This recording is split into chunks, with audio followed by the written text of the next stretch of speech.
Hello and welcome back to Final Fantasy IX. Oh my goodness! Liquid Courage is rating me. Hello, Jay. Liquid Courage is a Twitch channel you should check out for trivia and trivia-esque games like Lingo, which just happened tonight, and I kind of got my butt kicked. But check her out. It's Liquid_Courage with a K. The grind, I swear to God, every time I look at that bear, it's T-posing. I'm pretty sure that you would have to ask Liquid Courage that. Let's find out. Jay, do you have a channel point reward in your thing about having some Liquid Courage?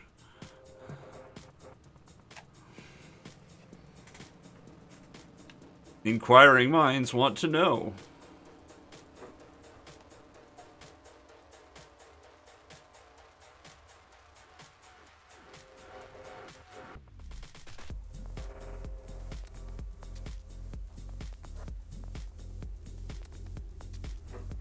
I guess Jason's not there. What am I doing in Skyrim? Well, I'm weaving across this rock, which is bad. I am in the cave in Helgen Keep. Let me turn off autorun to show you again. There's the bear.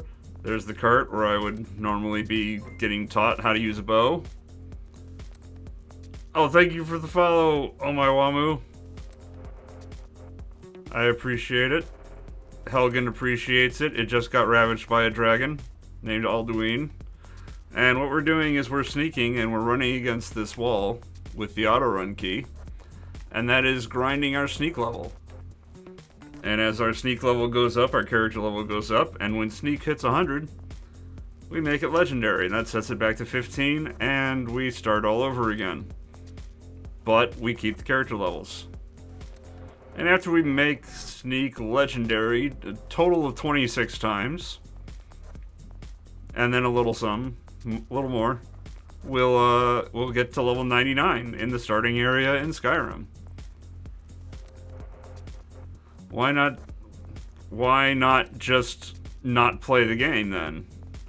The whole idea, Ultramaster Universe, I don't think grinding levels in the early game is kind of what I do.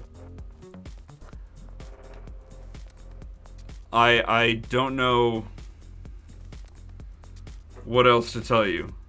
It happened in Final Fantasy VII, and that became a thing. So now it's kind of my thing. It's like, why does a man climb a mountain? Because he has nothing better to do. That's how that expression goes, right?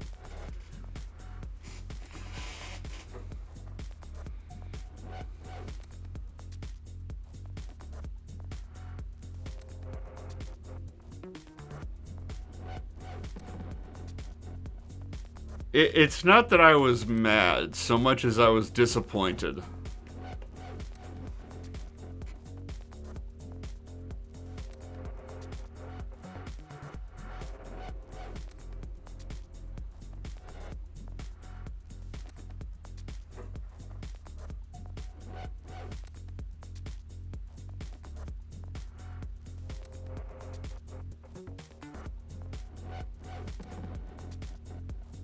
Much like I'm disappointed every time trance happens, and I lose about 12 seconds to an unskippable animation that doesn't actually contribute enough to improve my combat ability.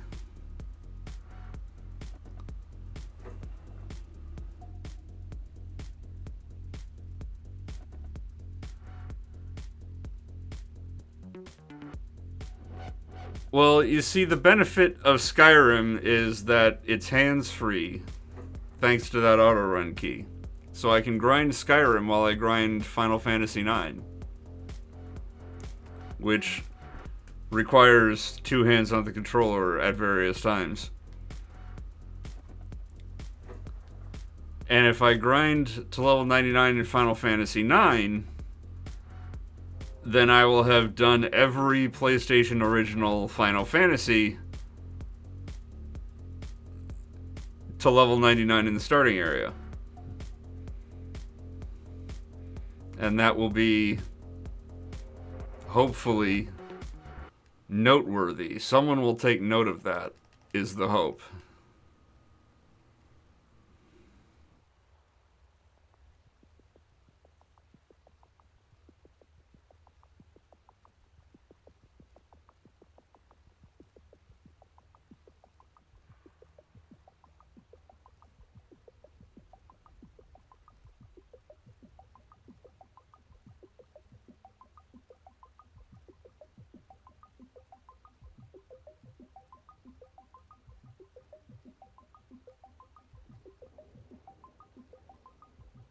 Yeah, but MMOs tend to cost money. Money is expensive. I haven't done much in the way of speedrunning. I did a little with Detroit Become Human because I did a Let's Play of Detroit Become Human and I finished that off with a speedrun attempt. Which had the advantage of no matter how I did, it would be a PB.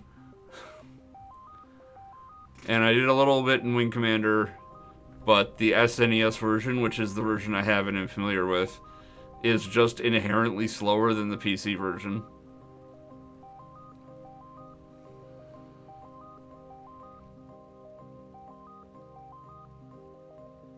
Yeah, usually free MMOs are free for a reason, and the reason is they can't justify charging money. And if they tried to charge money, nobody would play them. Because they're not good.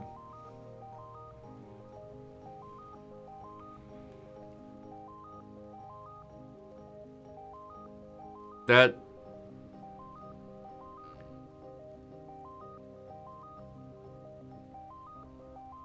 I have heard of private servers.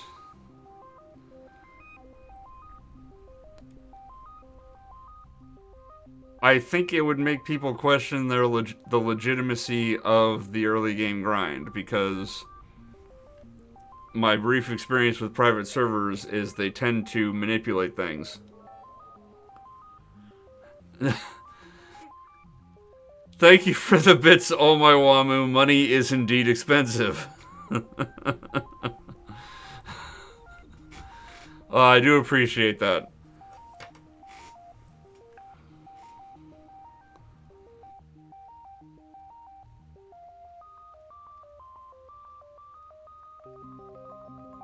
Right, they try to make it so it's not pay to win, but in doing so they make it so it's like you said, why not just mod yourself max level? Why not just use console commands? It's like, because that's not legit. The whole point of this is that I'm doing it legit.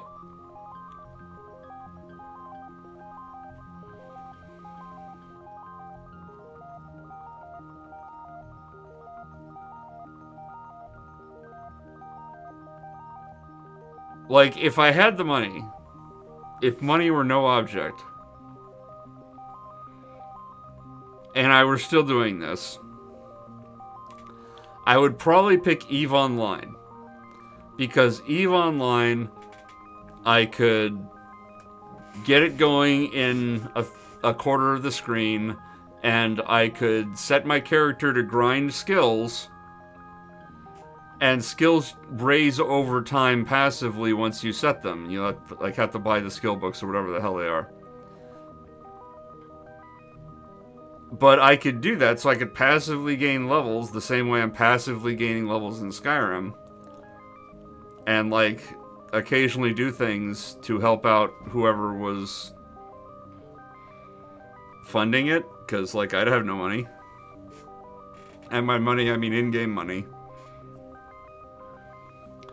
Although I guess in a universe where money is no object, I would just sell Plex, I guess, to get money, and then spend that money on skill books. Although I honestly don't remember how it works in Eve. Do you just have the ability to buy the the stuff? I don't know. I really wish my phone charger would stop flashing at me, and also my phone's not charging. Maybe that's why. What the hell's going on?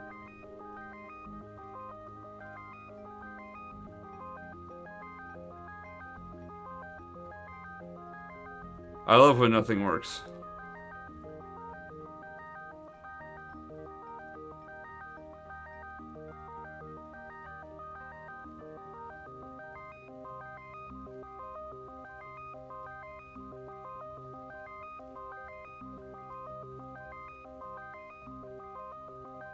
Ultimately, I'm not interested in a private server. I'm sorry.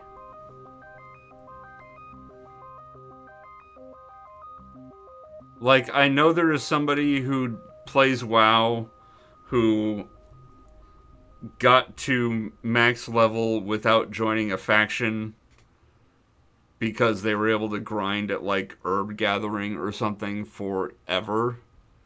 And it's like, that's fine. That's what they did. I don't want to, like, I'm not trying to take that away from anybody else. I'm never going to be at the top of a leaderboard for grinding.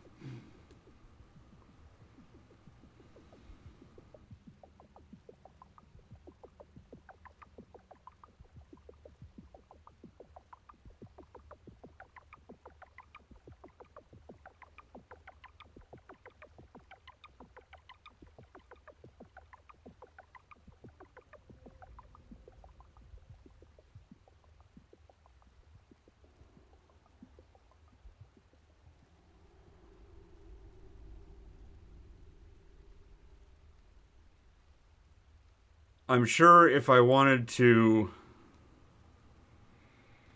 I could,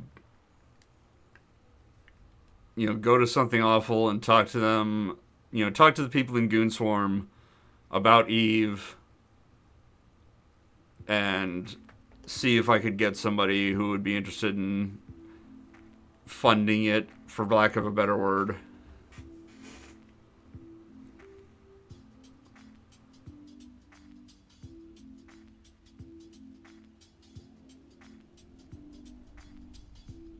Oh no, I'm sorry about your phone. Have you tried going to AliExpress.com and getting an active liquid cooler for your phone? Because that's apparently a thing.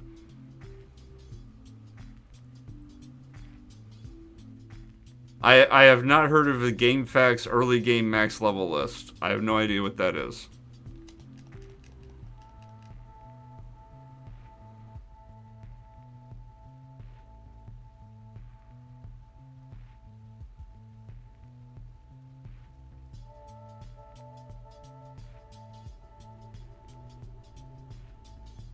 What are the fights remaining? That is the number of fights remaining, or at least a close approximation based on the fact that I will occasionally not hit the button correctly.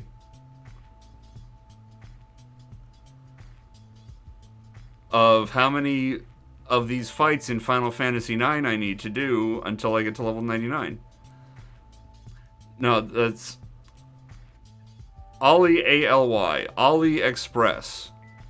It is not a serious suggestion. These are cheap products made overseas that are overpriced and take months to ship and barely work if they work at all.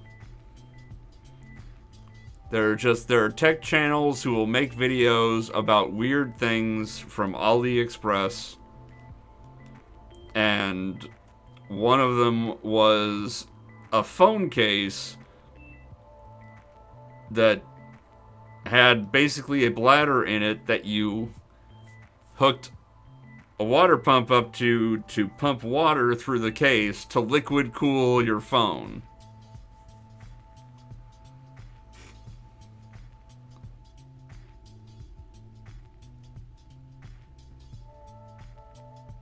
I was not seriously suggesting that you get one of these.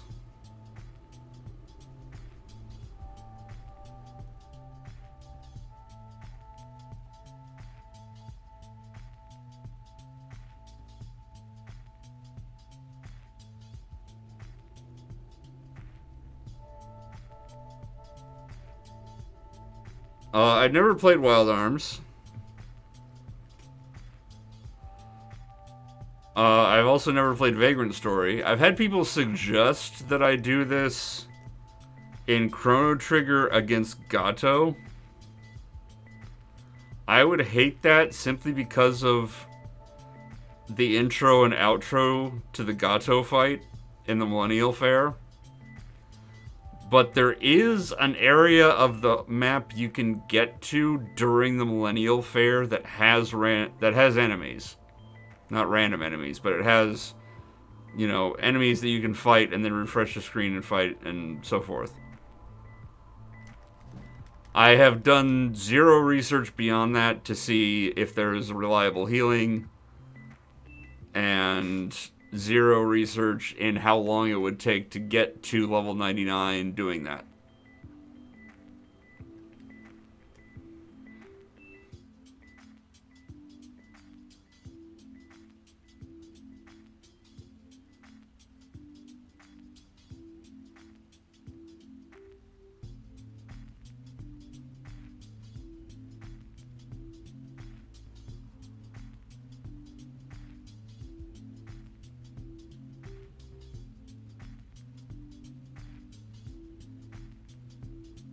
The Chrono Trigger is an excellent game. The other problem is I don't own a physical copy of Chrono Trigger, so it'd have to be an emulator.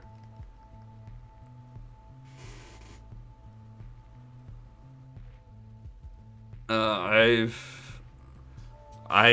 have barely heard of Kodelka, if I'm pronouncing that right even.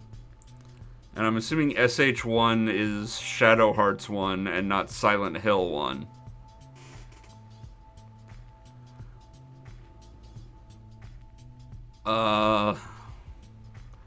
How long has it been? It's been off and on, very intermittent for a while now. I don't remember. It was probably a couple years that I started. But Final Fantasy IX has been the most disheartening of this entire effort. My entire grinding career. So there were vast gulfs of me not doing it. Oh my goodness, Rally Pigeon's awake. It's amazing. Why are you awake, Rally Pigeon? Go to bed. It's midnight. So yeah. It's really hard for me to get going with Final Fantasy IX, which is part of why I started doing the Skyrim alongside it. To kind of push myself into doing more of the Final Fantasy IX grind.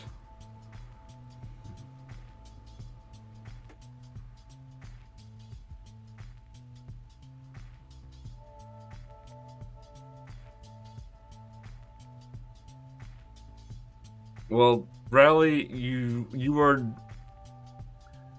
I was about to say you're not going to fall asleep watching me, but then I realized, no, you probably are going to fall asleep watching me. So, that's a fair cop.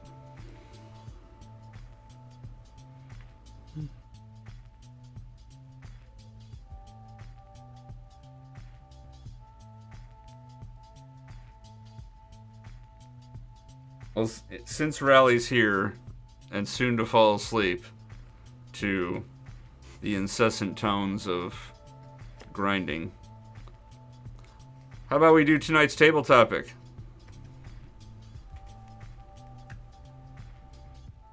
Table topics, for those of you not aware, are a terrible box of cards full of what are supposed to be conversation starters in the realm of quote-unquote geek pop. What they are instead are incredibly shallow questions that are answered immediately and provoke no thought whatsoever, nor do they start conversation because there's nothing to discuss other than how bad the questions are. And we do one a night. And I've added a channel points reward so that if the question is egregiously bad, you can spend some channel points to pull a different question.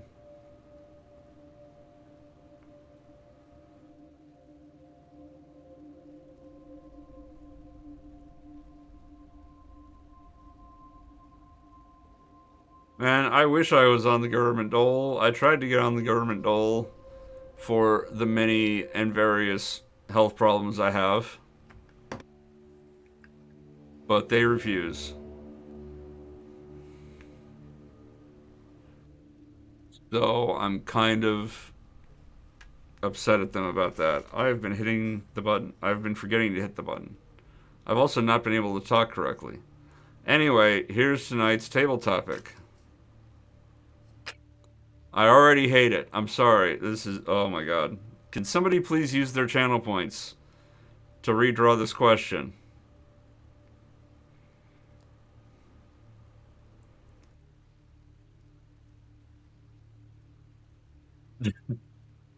It's not that I would charge channel points for it. It's that I want some kind of interactivity involved with it.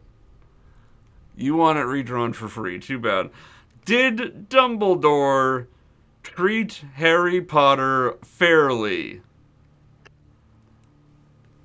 Specifically, did Dumbledore TM treat Harry Potter TM fairly? Rally Pigeon hits the new topic button. Thank you, Rally Pigeon.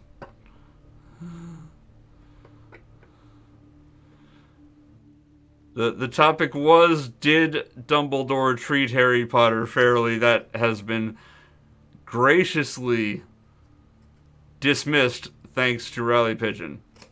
Because the correct answer is, they're fictional characters. Jesus. It's another fucking Harry Potter question. What would you order at the Leaky Cauldron, TM?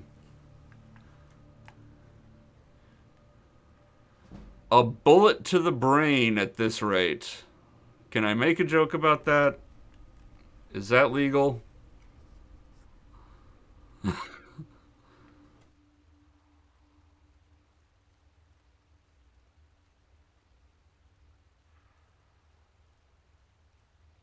Because I hate this. I really hope, Ultra Master Universe, that is like a dirty joke. Like you're making a testicle joke or a semen joke or something. And that's not a real thing.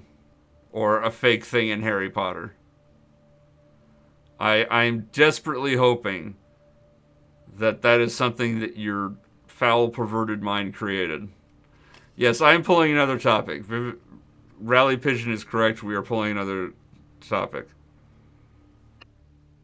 Okay, this one might be too broad, but at least we're outside of the realm of Harry Potter. No, I refuse to have anything to do with a Harry Potter cookbook.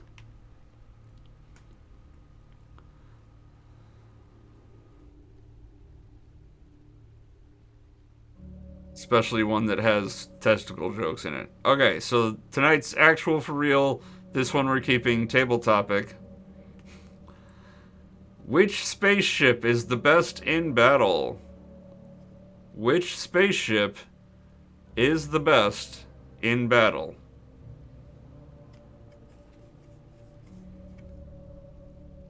Yes, the J.K. Rowling universe where trans people don't exist. I long to hear more about that universe.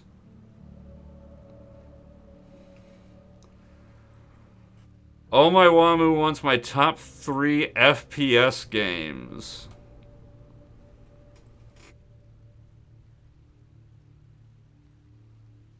I'm giving it some thought. I am thinking. Because FPS is not like my preferred genre.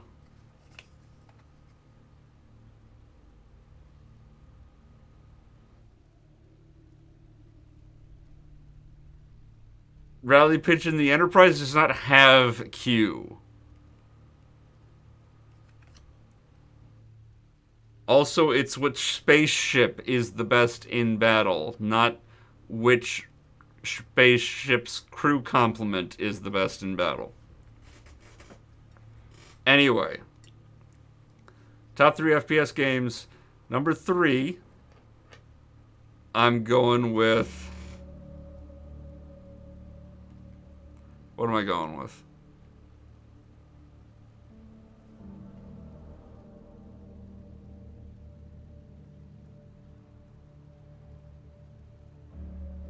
Original Deus Ex. Original Deus Ex number 3. Nowadays it would be called an immersive sim, but it is, in its day, it was, an FPS genre bender. Not the first FPS genre bender, but the most noteworthy. And then they came up with the phrase immersive sim, which has no real meaning. Number 2.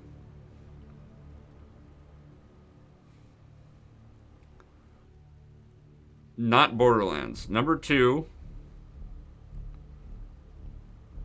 Marathon 2 Durandal.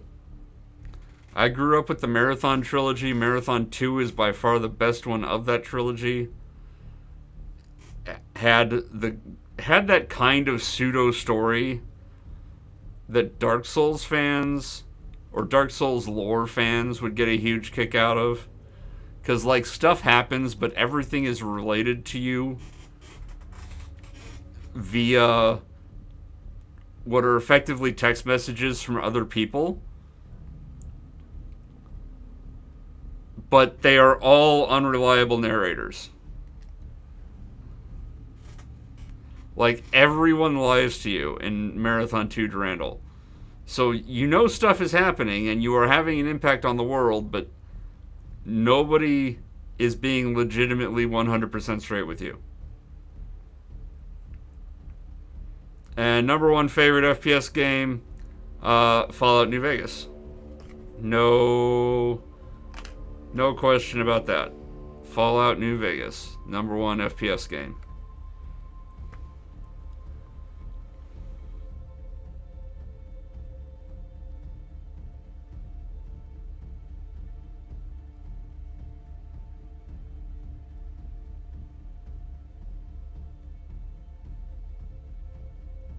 You can pay me as much money as you like. How much you got? Make me an offer.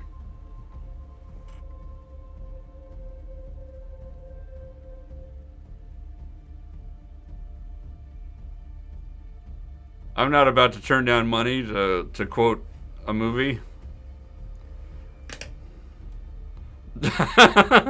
you said how much can I pay you to say it?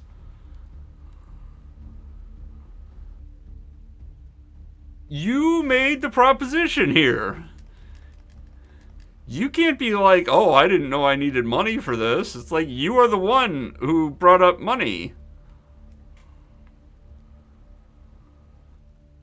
Channel points, I have some say this in a silly voice things. So that many.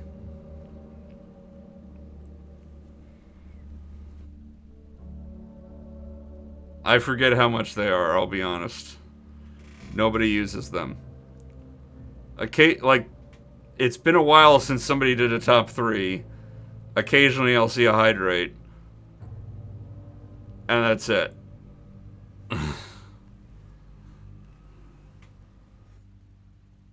I am not popular as a streamer or a person. Well, it's because I'm bad at voices.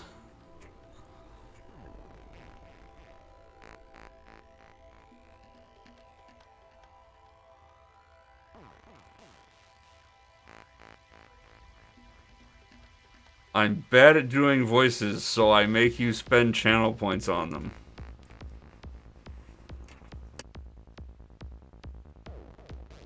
Especially if you're picking the voice. Because there is no guarantee that I can do any kind of whatever accent you ask me to do.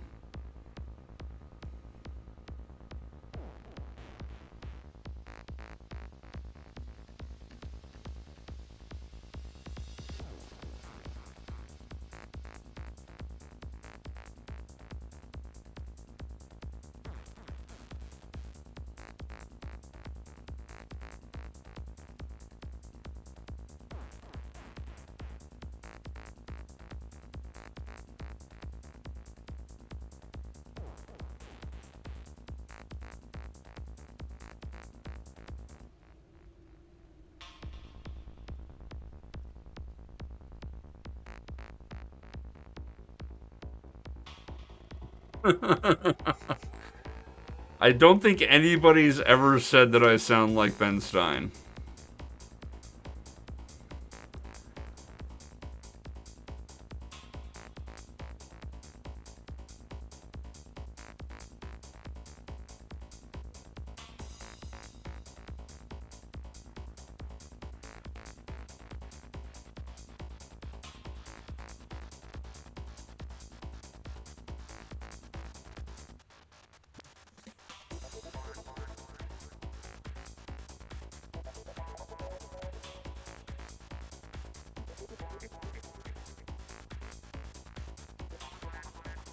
I mean, if you have a copy pasta for me to read and you have the channel points, then I'll read it. If you want me to improv something about chloroplasm, I can't. If you're gonna ask me to improv a science lecture, you're gonna hear about how pee is stored in the balls.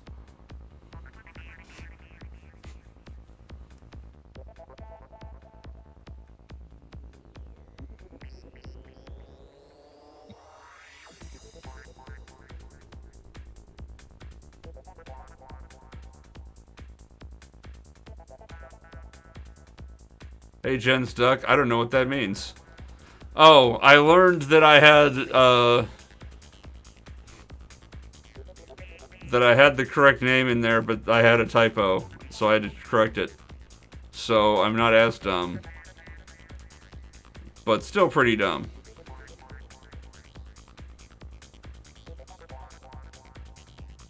See, I don't know if it's chloroplast or not. I don't know what it is. I've heard of chlorophyll. Rally, why would we talk about Hearthstone? Wouldn't we talk about Eternal? How come you don't play Eternal with me anymore? Is it because you kept losing to my one deck? That was like 12 sets ago and isn't even current to the meta anymore, and I probably can't win any games with it?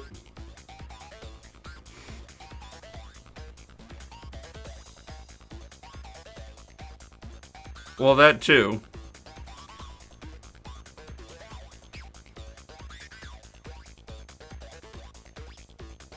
But just because it isn't good doesn't mean that you're not the one who got me to start playing it.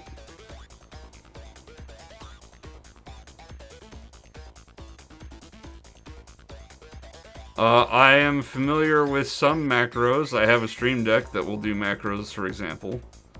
I have heard of auto hotkey, but I do not have the knowledge to use it. If I knew how such things work, I would probably get it to hit the button for me.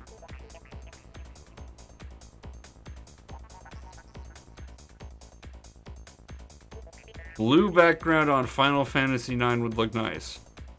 Well, like, instead of... The background looks black now because it is set to transparency.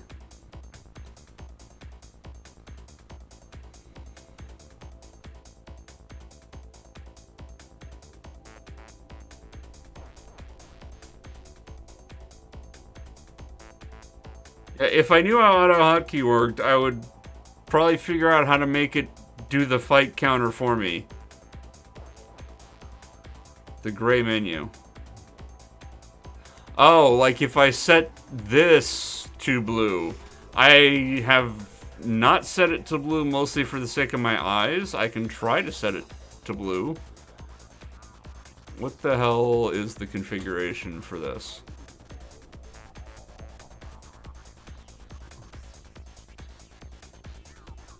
Okay, that's not that different. Let's roll with that.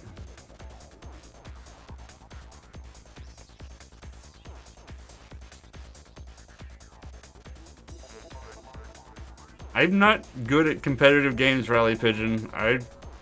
We should find a co-op game to play. You should play 7 Days to Die with me.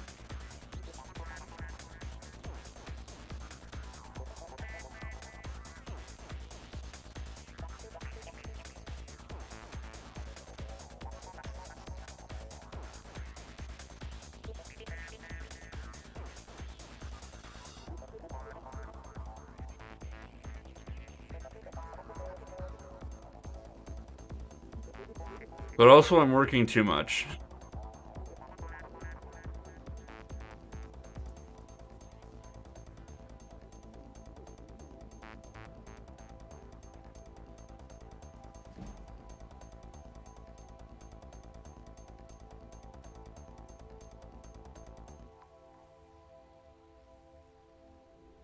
So, I don't think I ever even answered what the best spaceship in combat is.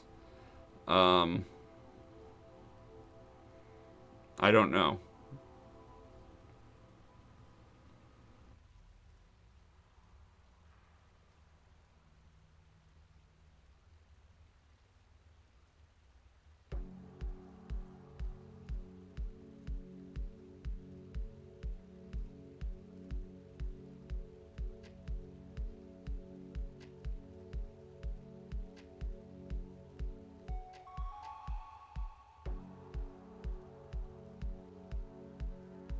How about the Death Star?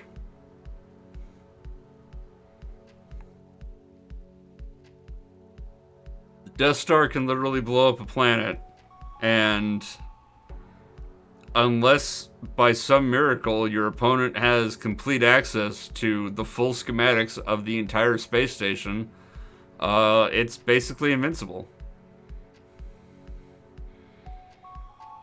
Plus, it has like thousands and thousands of TIE fighters docked to it, and ground troops if they try to board it somehow, and all kinds of like, the fact that the Death Star got blown up is a huge outlier. Every ship, Enterprise has been blown up way more times than the Death Star.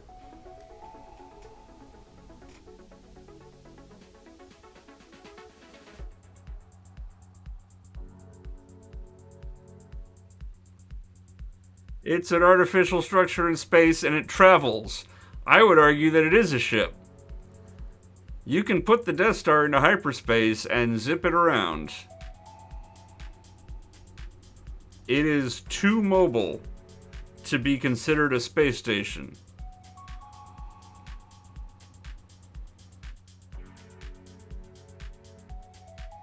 It's not fast, but you can take it from A to B.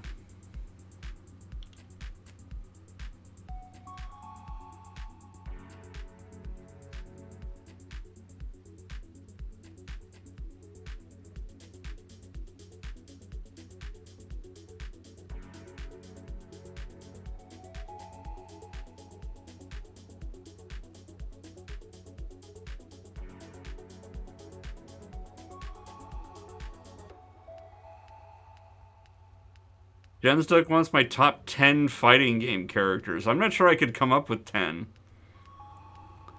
I honestly have not played a fighting game since Soul Calibur 2. Mostly because I had a bad experience with Soul Calibur 2.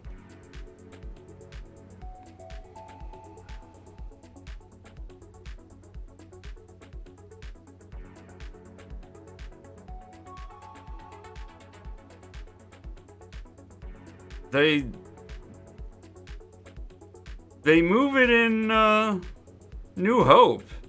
It goes from being next to Alderaan to being next to Yavin.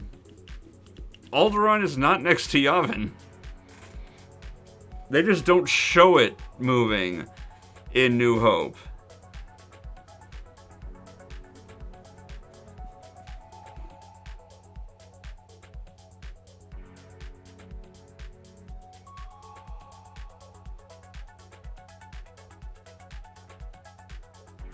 So yeah, top 3 fighting game characters. Cammy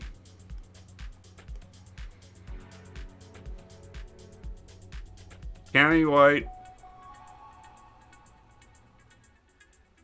Mai Shiranui,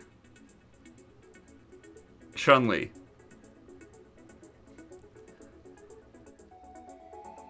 And if you think this list implies something, it does.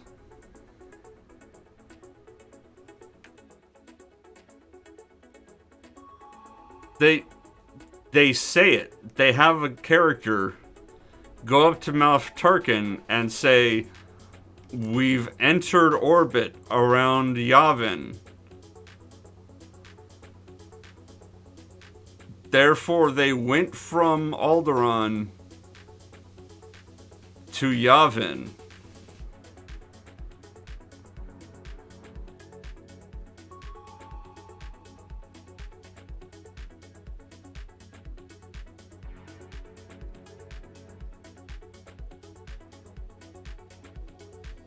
Like, they didn't tractor beam the rebel base to them.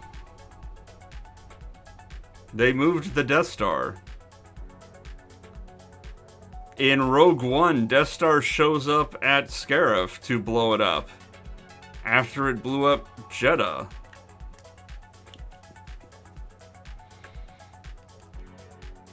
It clearly moves.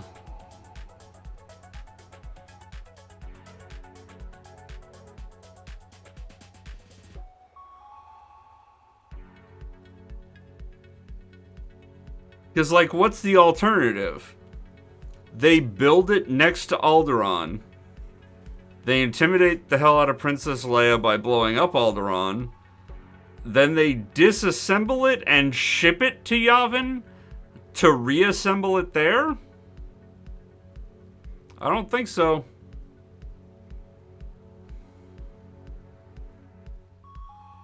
It moves under its own power, therefore it is a ship. I'm sticking with my answer. I'm sorry. I'm just trying to fill the conversation, I guess. It's hard to fill dead air, which is why I have so much dead air in my streams.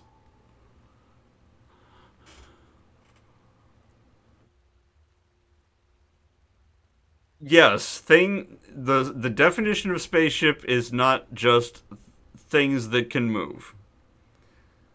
But it travels through space. It is an artificial construction. It supports life. It has, you can live in it. You can subsist on life support within it.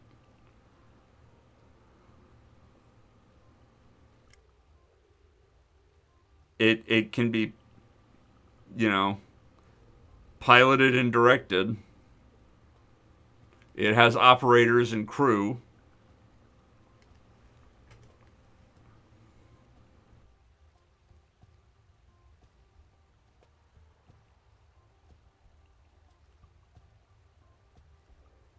Right. It travels through hyperspace. Emphasis on travel. Yes, it can move. It does. At the climax of New Hope, it's orbiting around to get a shot at the Rebel base. That's got the whole graphic. That's the ticking clock element. That's the ticking clock of the finale of New Hope.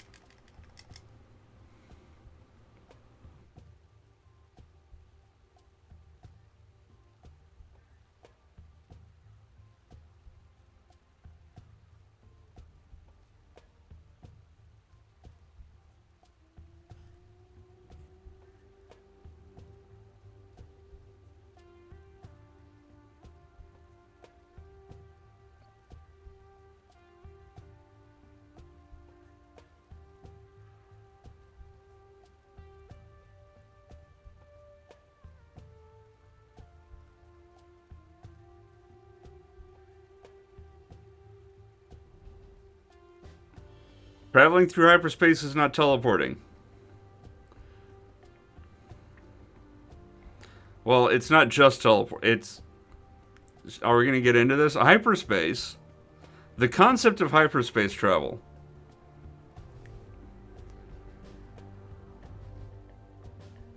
Are we going to get... I might as well get into this. Okay, the concept of hyperspace travel is that our universe has a hard cap on acceleration. That is the speed of light. And the speed of light is 186,282 miles per hour. You cannot accelerate past that. I don't think you can technically even accelerate to that.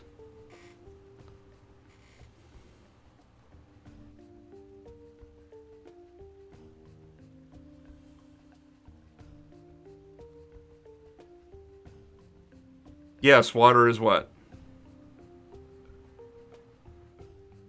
The only argument that water is not wet relies on ignoring alternate definitions of the word wet. It is hyper-focusing on a single definition of wet and ignoring all others.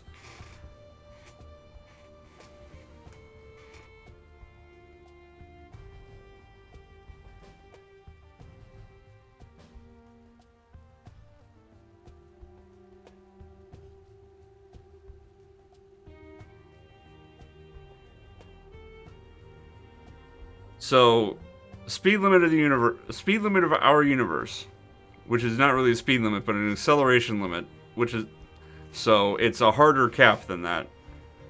186,282 miles per hour. There is no way to accelerate to that or past that. Therefore, our travel speed is hard limited. But that's this universe, in this dimension. What if we could escape from normal space in our space-time continuum into a different space outside of normal space? A hyperspace, in fact. This hyperspace would have its own speed limit, the way that our space has, the way that normal space has our normal speed limit. But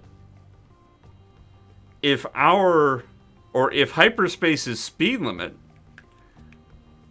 is higher than our speed limit, not only does that mean that we can accelerate to a higher degree than we can accelerate in normal space, but because the cost in terms of force required,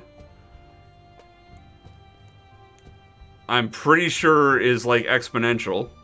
It takes exponentially more energy to accelerate at higher speeds. I'm messing up the terminology, but basically the faster you want to accelerate, the proportionally more and more and more energy it requires.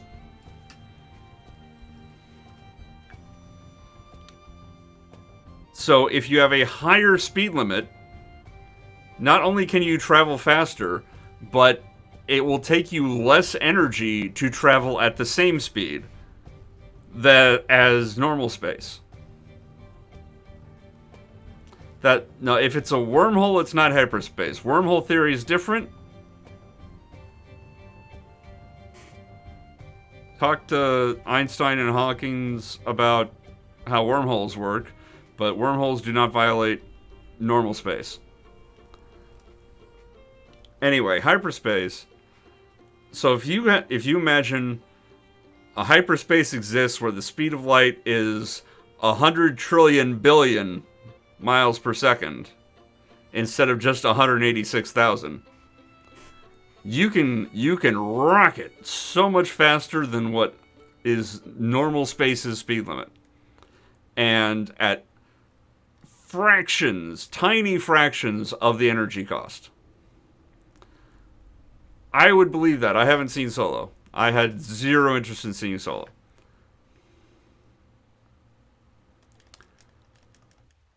I would absolutely believe that Battlestar Galactica would mess up the naming.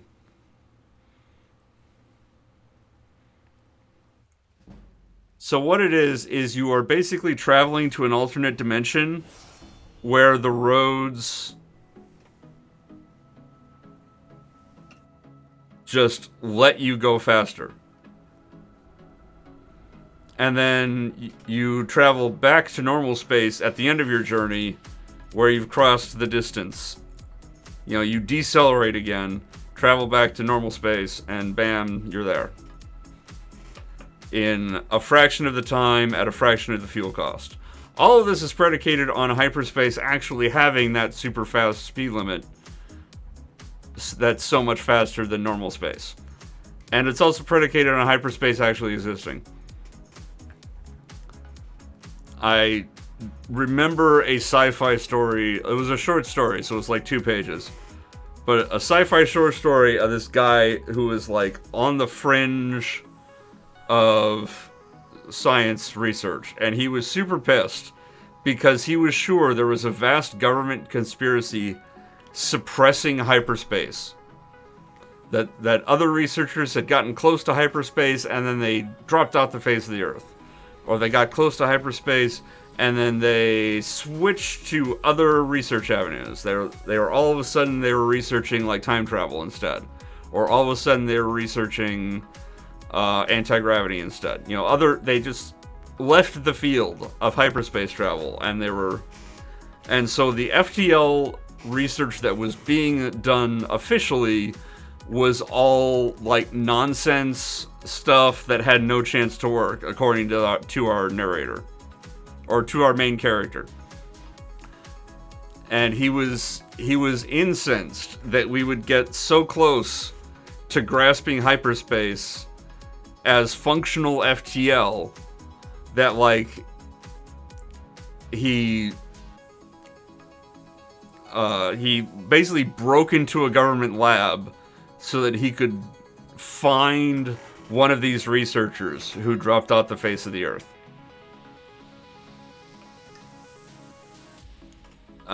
So he becomes an enemy of the government, and he finds info on this researcher, and he goes to meet him, and the researcher is like, in seclusion. He's, it's like Thomas Pynchon kind of thing, where he's never seen in public, and he has no interest in leaving his house. And his place is a wreck, and he's like just drinking himself to death. And the conspiracy guy busts in, and he's like, "Look what you've done to yourself. You were on the verge of greatness, and look what the government's done to you. They've put you in this hole." And he's like, "No, I put myself in this hole because we found hyperspace. Like, we did it. And the limit isn't the speed of light. It's not 186,282 miles per second. It's slower."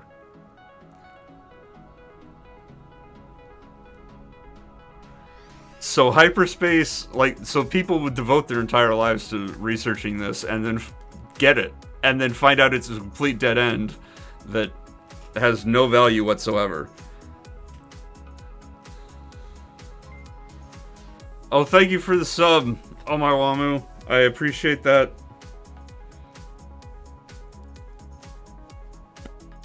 Every little bit does help. I do appreciate it.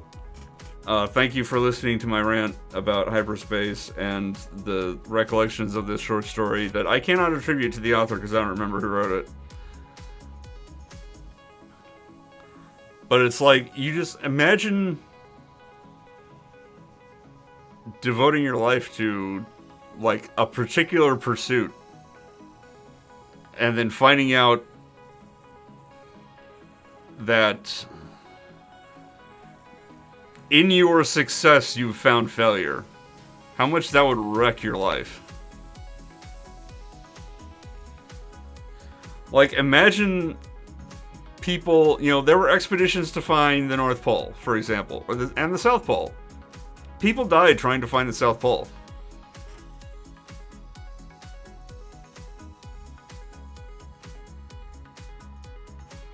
Imagine, growing up, hearing about people who almost reached the South Pole and died trying, or almost reached the South Pole and turned around.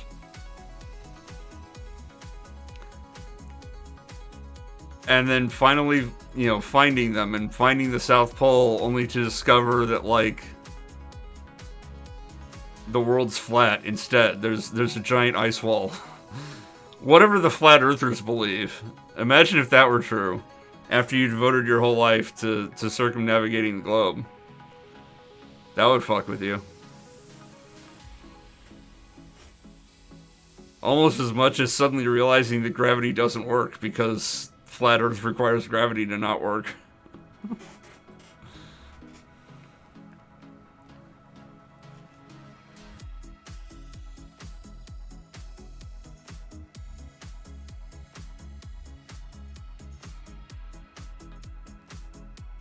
I should probably level up in Skyrim.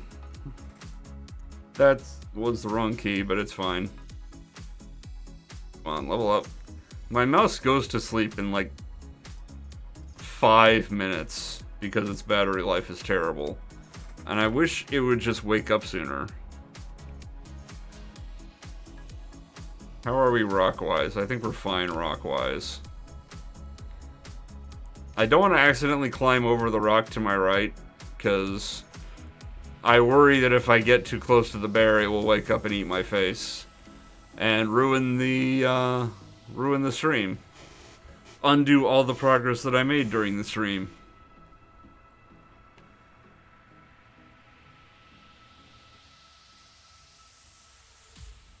I also don't know when I leveled up in Skyrim. I guess I was busy ranting about hyperspace or something. Or the Death Star.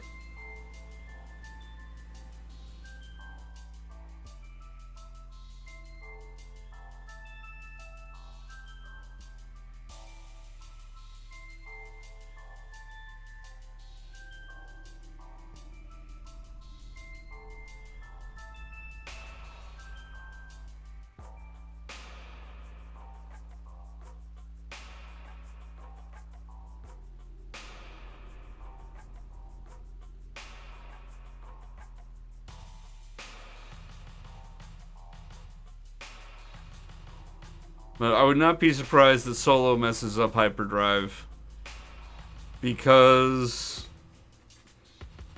the entire sequel trilogy messes up hyperdrive. I imagine that Rise of Skywalker messed up hyperdrive in some way, because episode 7 and episode 8 did.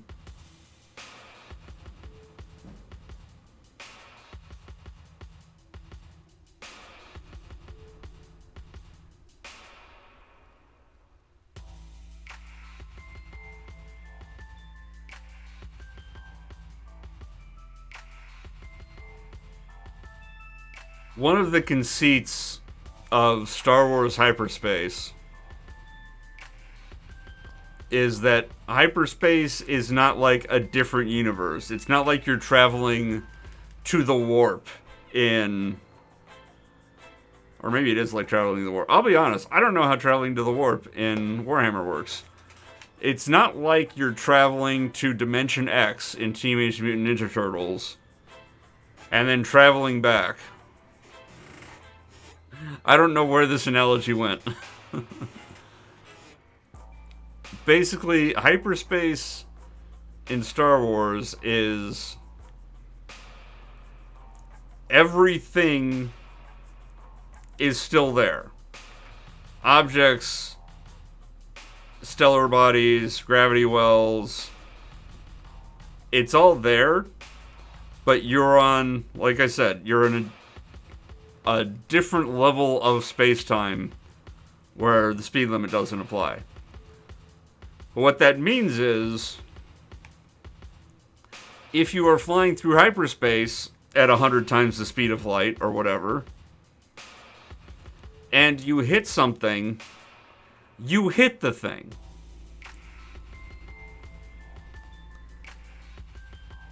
Because the thing's still there. Even though it's in normal space and you're in hyperspace, like, its mass is still there. And if you hit that, bad things happen. You've crashed into something at an unbelievably high speed. Therefore, the explosion will have a ton of energy behind it. Which is why, Han Solo in the first movie is like, you don't precisely calculate hyperspace, you'll fly right through a star, bounce too close to an asteroid field. It's because stars and asteroid fields still have mass, even though they're not traveling at that speed that you're traveling at, because they still exist in space.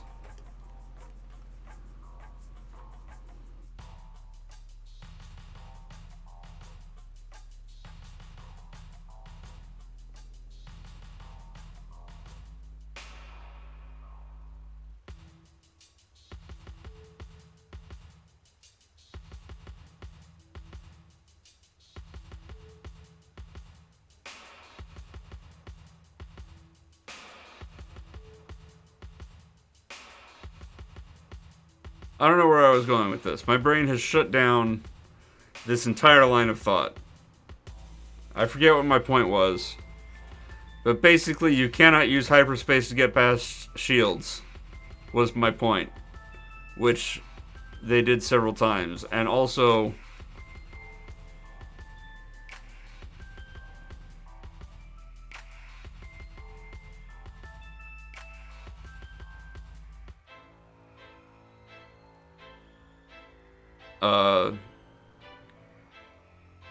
hyperdrives, this is more of an EU thing as far as I know, but hyperdrives were built with basically auto shut-off features.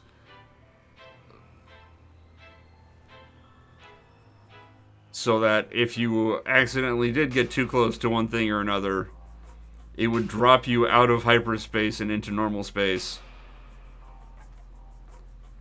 Usually violently. In order to avoid a collision.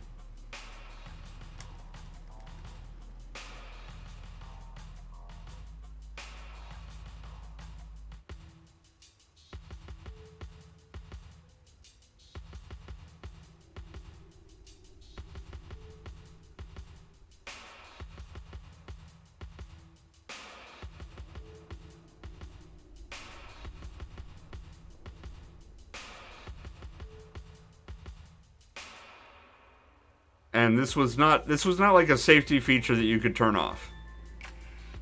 You can't, so like the whole episode 8 crashing into spaceships thing. Weaponizing hyperspace. Or weaponizing hyperdrive, I should say. This was not like a thing that you could turn off because one of the tactics used by the Empire specifically, and also kind of hackneyed by pirate ships and whatnot, was they would create gravity wells in order to prevent ships from leaving. You could trap ships in an area in normal space by artificially creating a gravity well, and the Imperial ships that did this were called interdictor cruisers because they could interdict hyperspace travel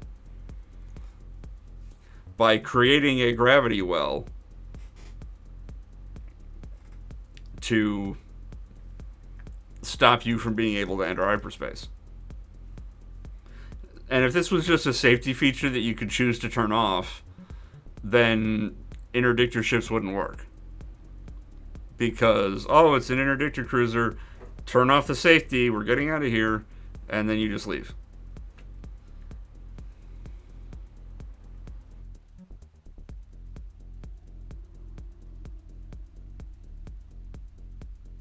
So you can't say that you just turned it off so you could do a suicide run.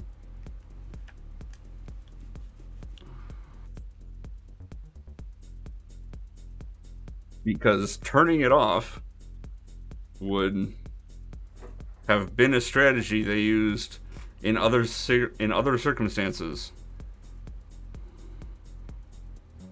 that did not even involve suicide runs, that just involved the normal course of conducting warfare.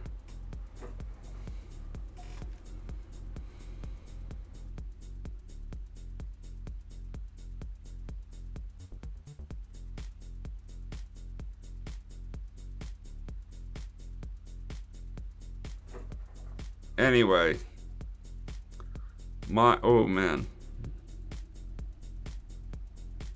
my brain is definitely not working because I just glanced at the media player and I saw the title of the song that's playing right now. It's called Rave Mode. But my brain, for whatever reason, read it as Power Wash. I don't know why. Also, hey Gamer McBaggin, I feel like it's been a while since I've seen you. How have you been doing? Maybe I'm imagining it and you haven't seen the stream before, but I'm pretty sure you have. It's a Sunday, that's for sure.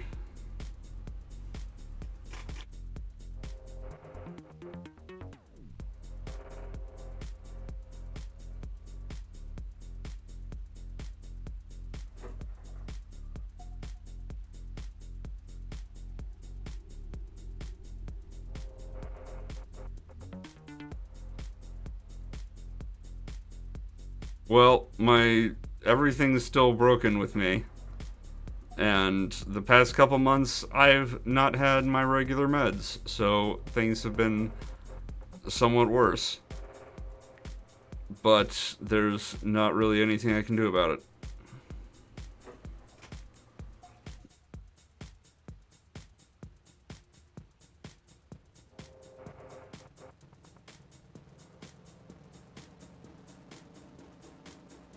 But at least we're grinding Final Fantasy IX some more, and we're grinding Skyrim alongside it for no particular reason. I say that after I've previously explained on this very stream that I did it as a way to motivate myself to stream Final Fantasy IX more. I'm grinding to level 99 in the starting area, of course. That's why I'm sneaking while auto-running against this wall next to the bear in the Helgen cave that Hadvar and or Ralof is supposed to teach you to use an arrow against to do a sneak attack or just sneak past as part of the tutorial.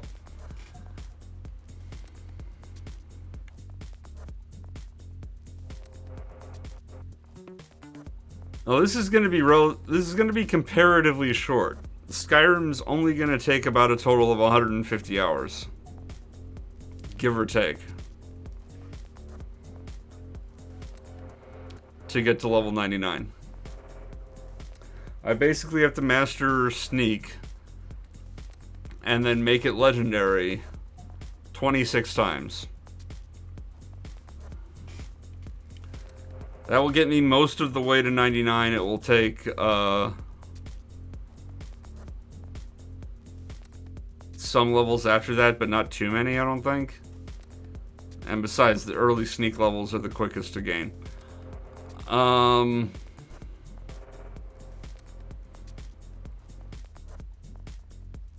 At my current rate, FF9 will be done about 3 years from now.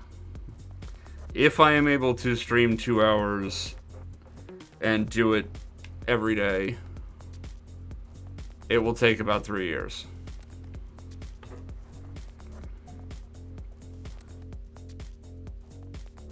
If I were able to do it about 8 hours a day, it would take less than a year.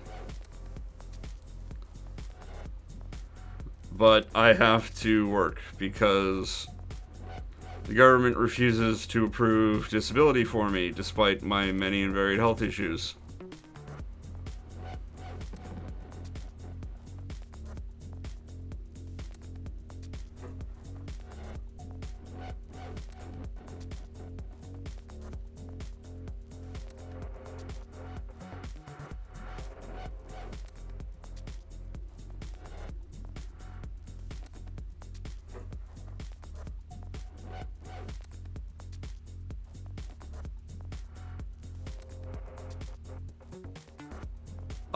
I currently have a work from home gig, but I cannot stream while doing it.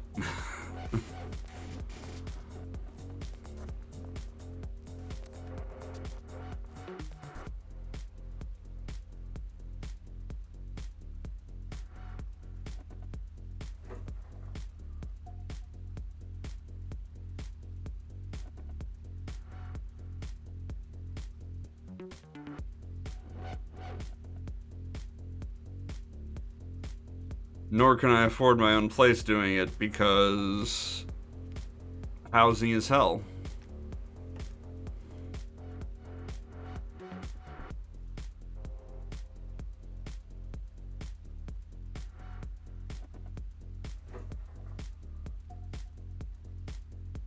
And I don't know if it's the area I'm in or what, but I basically cannot even afford a one bedroom around here.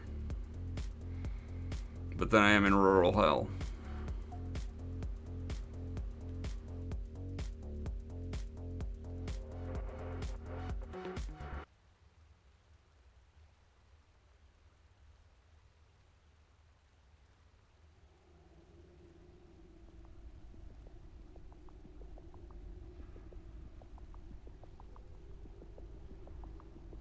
If you're in the LA area, then 600K is a bargain, and you should buy it immediately.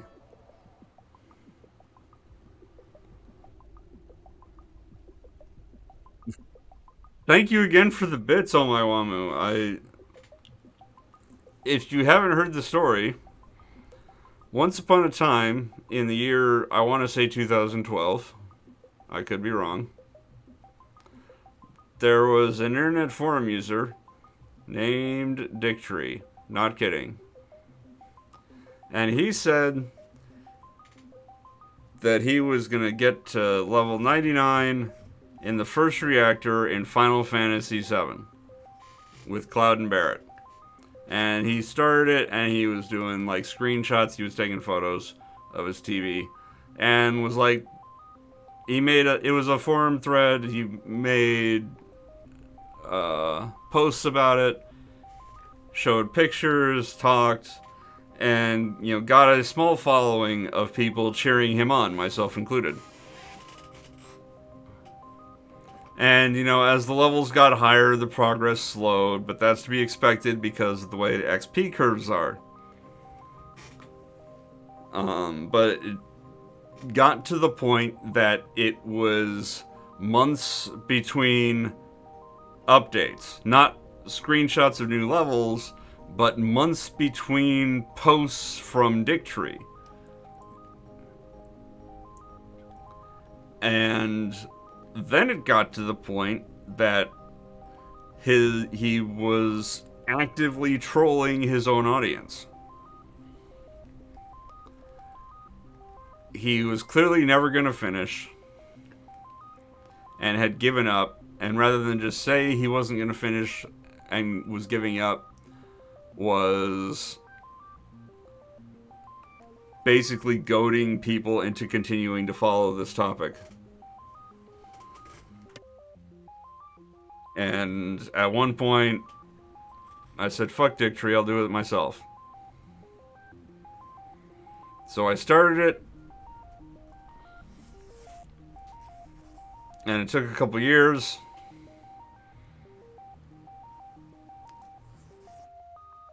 But I did it. I got Cloud and Barrett to level 99 in the first reactor in Final Fantasy VII. And that got me about 15 seconds of internet fame.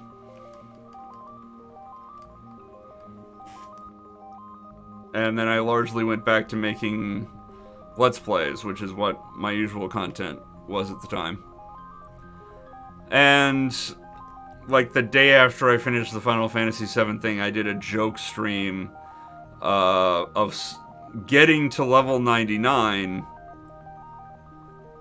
in Super Mario World, which I basically went to Yoshi's Island 1-1, the first level, and got a 1-up, where in Super Mario World you can quit out of a stage that you've completed by pausing the game and hitting select. So I beat 1-1, went back into it, would collect 1-ups there, quit out of the level, re-enter the level at a checkpoint right before a 1-up, collect it, quit out, and grind that way until I had 99 lives.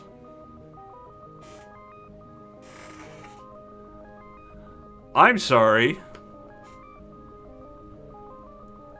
Thank you so much for that.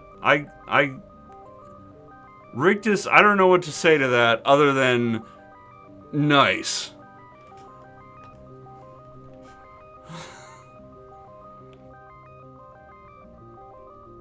Thank you very much for that. I greatly appreciate it. Every little bit helps with this regard. I have been struggling. Anyway, so I did a joke stream the day after of getting to quote-unquote level 99 in Super Mario World. And largely went back to what I was doing before. And at one point, I forget how long after, I was curious, because I knew in Final Fantasy VIII, enemies scale to your level. But I hadn't played Final Fantasy VIII before, really. And I knew in Final Fantasy Tactics that experience scales weirdly and actions reward experience weirdly. That you can quickly level up in Final Fantasy Tactics. And I was curious which one was faster because I knew they were both fast. So I sat and I did the Final Fantasy VIII grind in Balamb Gardens training area. Training room. I don't remember what it's called.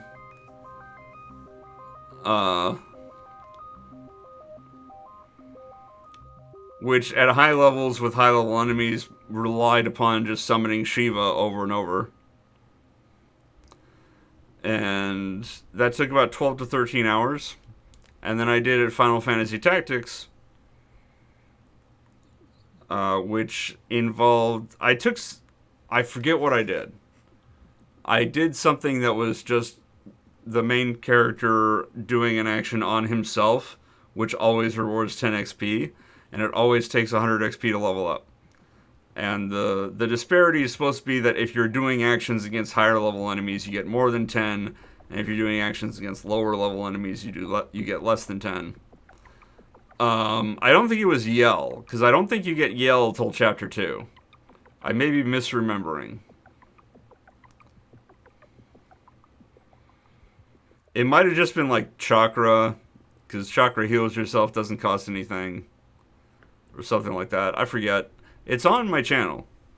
It took about 5 to 6 hours of just doing an action at myself. And even then, it wasn't like super fast because I had to take a break in the middle of it for whatever reason. So I had to break it up into 2 parts. So I basically showed to myself that Tactics was faster than Final Fantasy VIII. And then again, I went back to what I normally did.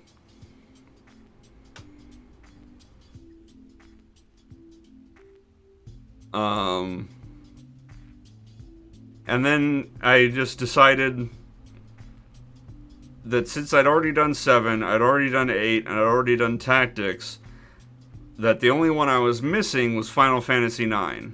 That it's the last of the Final Fantasies to originally release on PlayStation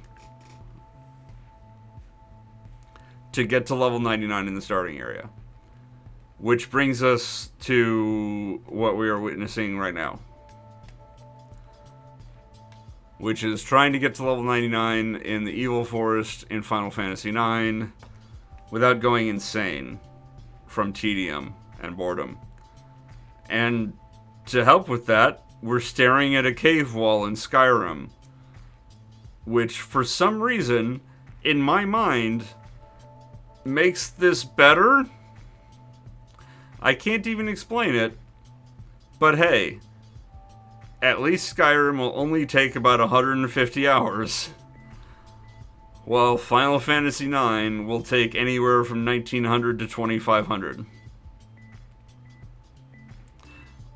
I actually talked about doing that, Gamer McBaggin. It turns out that if I don't have the window focus on Skyrim, I don't gain levels. Like it somehow pauses or something. And if I don't have the window focus on Vampire Survivor, my controller inputs don't register. So basically, whichever game I'm not focused on won't actually progress. So I can't do Vampire Survivors in a third corner of the screen. I'm sorry.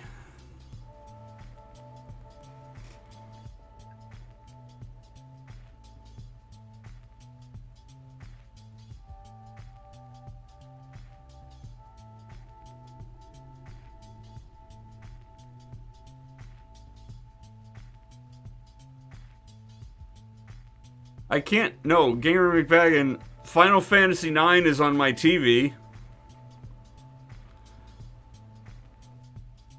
I can't have Skyrim on my TV and Final Fantasy IX.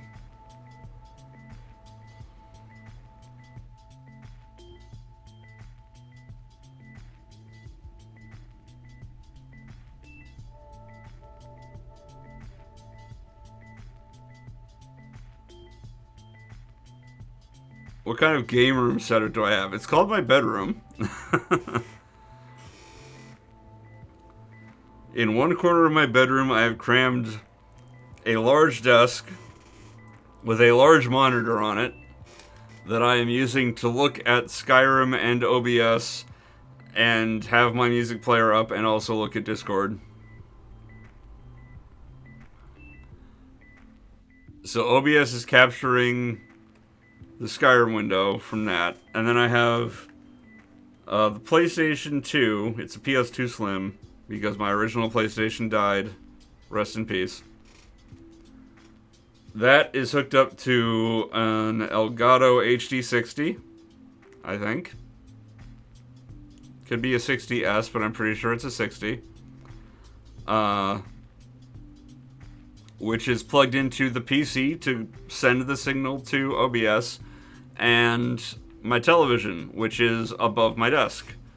So I'm looking at my monitor, and like a foot above my monitor is my TV. So I can just look up, and there's the TV with Final Fantasy IX. And then behind me is my bed. And to my right is a wall with a window, with blackout curtains over the window because I have photophobia.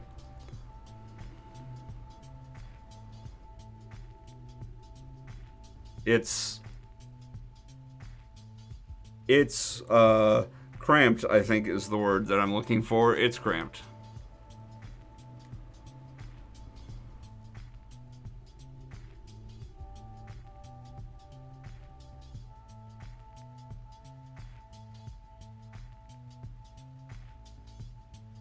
I get migraines, like, let me be very clear. I am always in pain. I am always in pain. I wake up in pain. I go to bed in pain. Light makes it worse.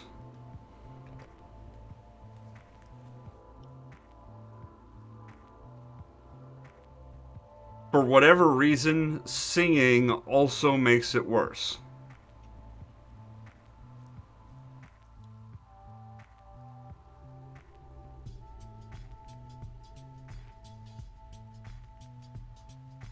So I have my TV, I think literally is set to brightness and contrast of 0.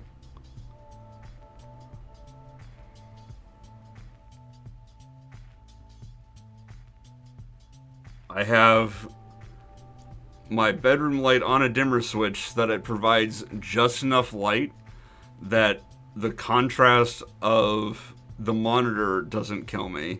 I have the monitor turned down as much as I can while still being legible, usable interface.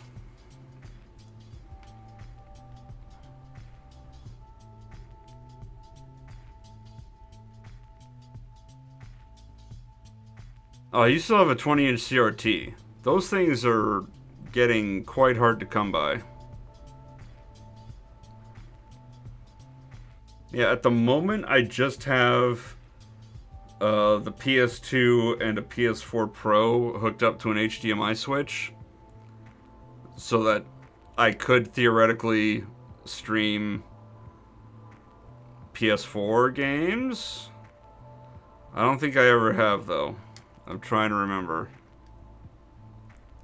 I might have, like, streamed Yakuza 0 at some point. Briefly. During, like, a subathon.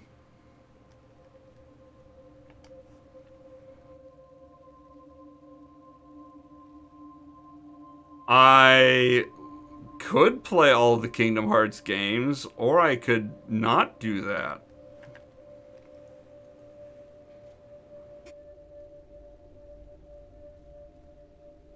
I think I'll not do that. Like, even when Kingdom Hearts was brand new and, like, announced,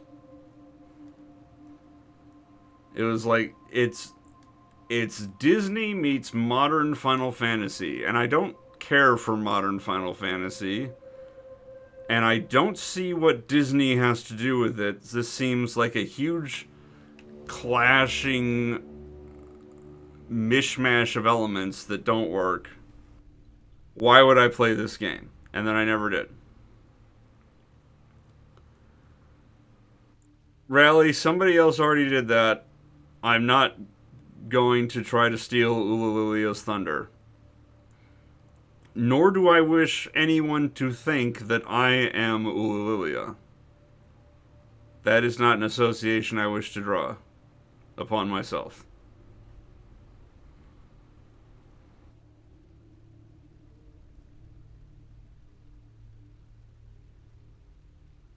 Stolen valor. It's stolen something.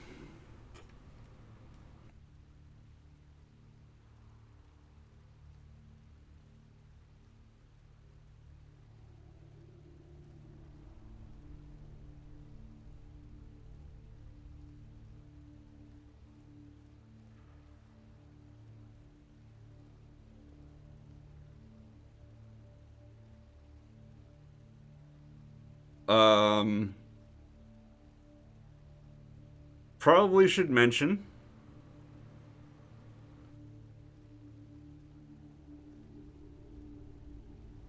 stable streaming schedule. Not really.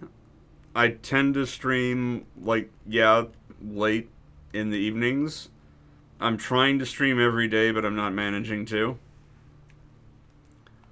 But, if here and there I need a weekend off, I'll take a weekend off and I won't feel bad about it because self care is important as long as I don't use self care as an excuse to never do it, which is the trap of self care or the trap of saying that you're doing it for the sake of self care.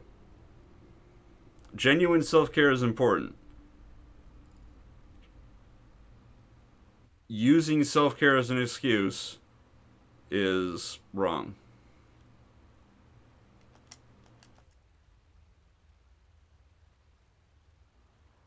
Anyway, go to bed, Gamer McBaggin. Have a good night. I will see you tomorrow when I do this after D&D. What was I saying?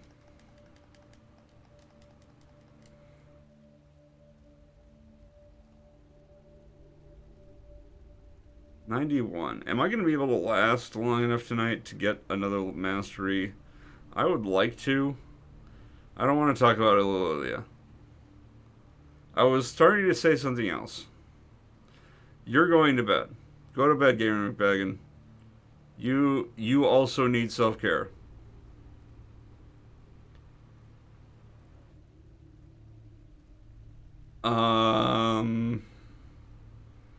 Oh yeah.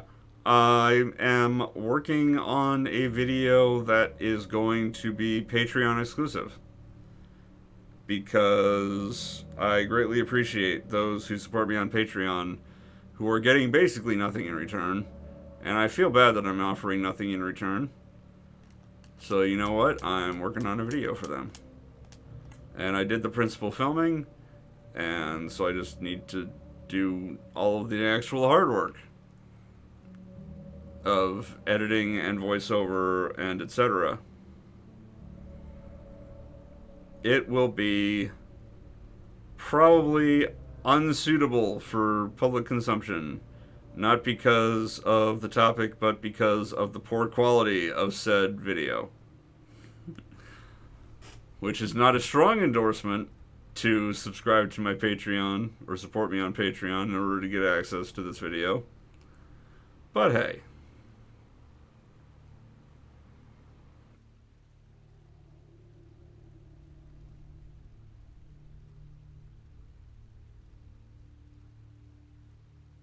If nothing else, it will give my addled brain more ammunition to try to convince me to buy a real for real camera. Which is not the same as a real to real camera, because those things don't really exist anymore. Why, unless they're like collector's antiques of the old original filmmakers.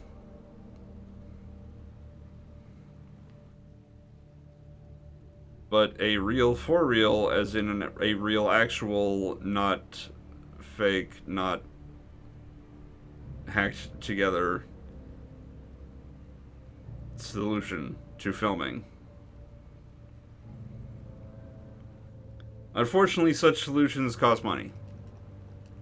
And money, as we have established, is expensive.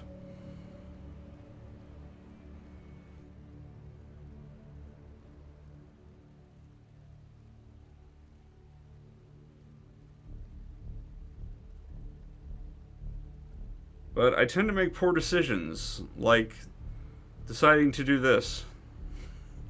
So, historical evidence is not on my side.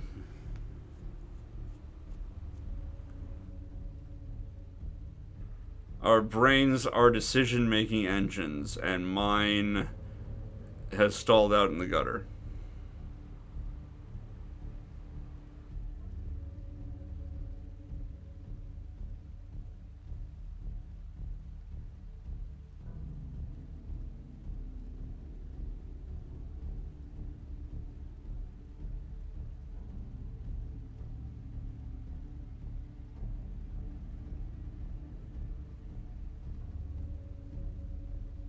Almost more importantly, I need to get more playlists going for these streams, and probably some more music on this playlist.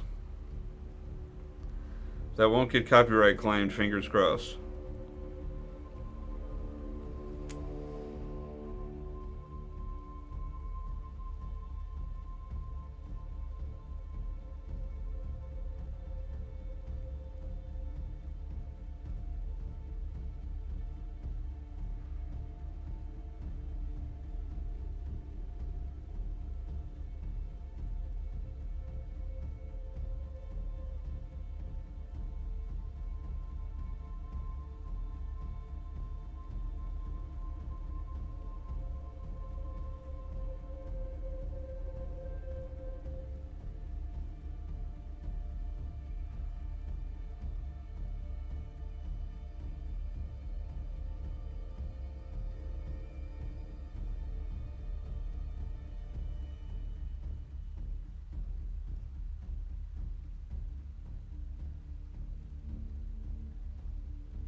Back attack.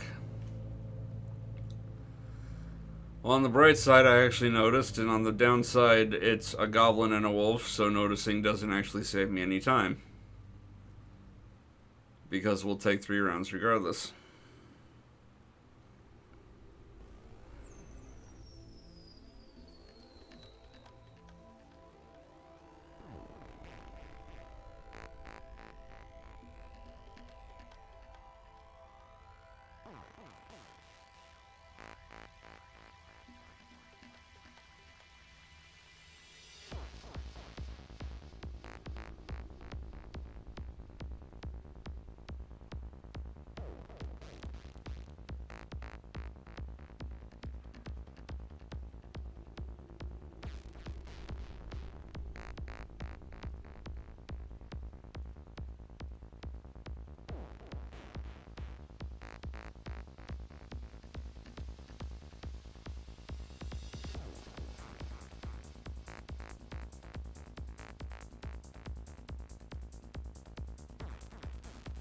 I just had the worst idea.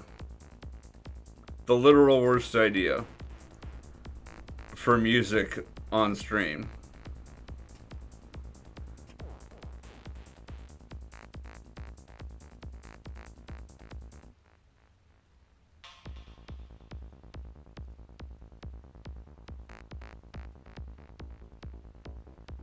So content ID generally, in my understanding, it takes like 10 to 20 seconds of content to match.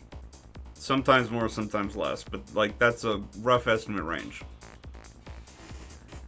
So what you do is you take all your favorite songs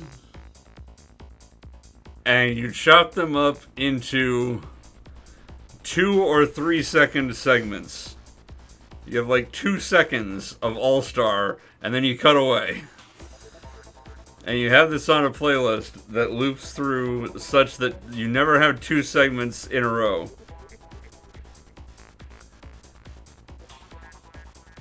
And that way, the content ID thing won't be able to match any of your songs because you've hacked them to pieces in a completely unlistenable experience.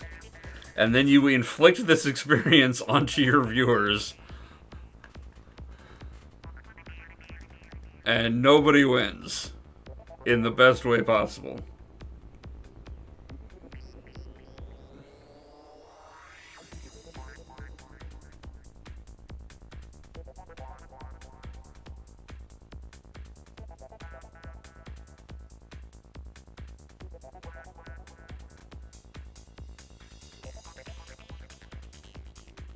So what do you think about hearing 2 seconds of each of your favorite songs?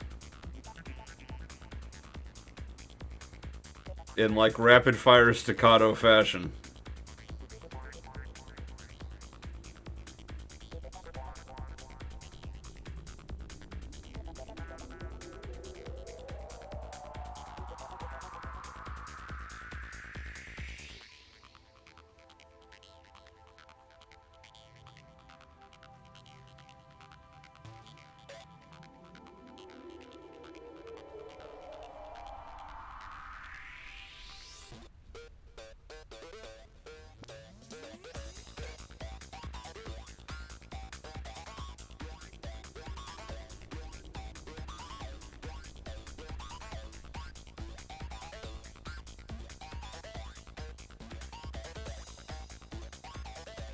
Hey, it's a back attack where it actually matters that I noticed. Amazing.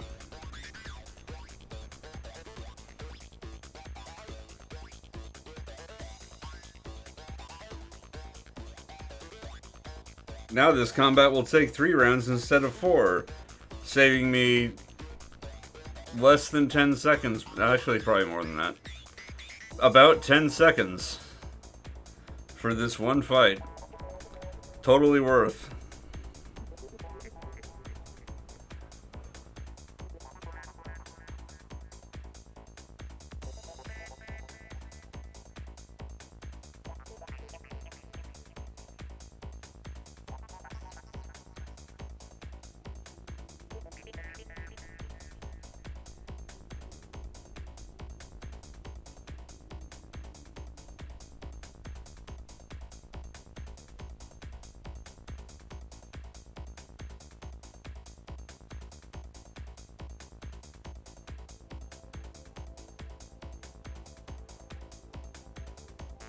It happened again. What is with the back attacks?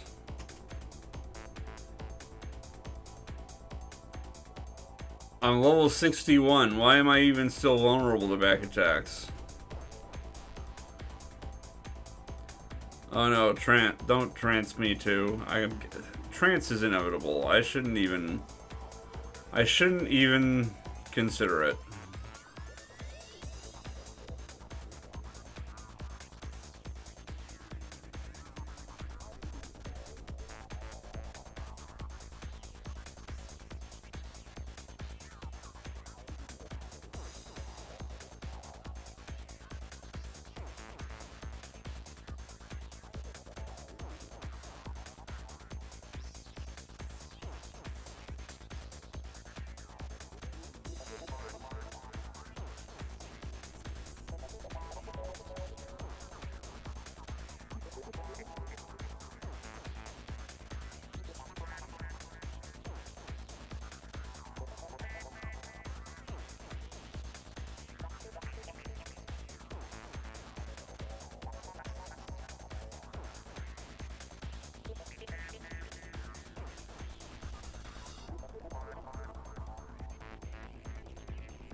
That chair is so squeaky.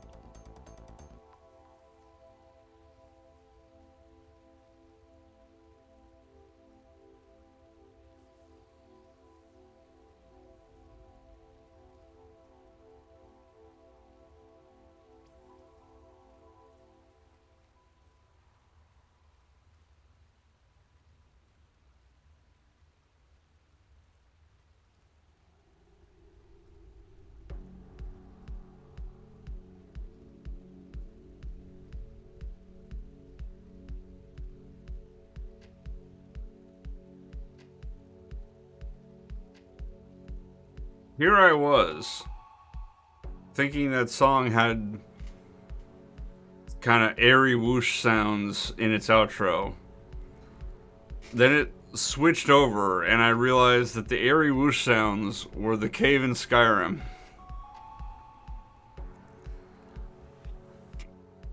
I've completely poisoned my own expectations of these songs with game audio.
Bambi!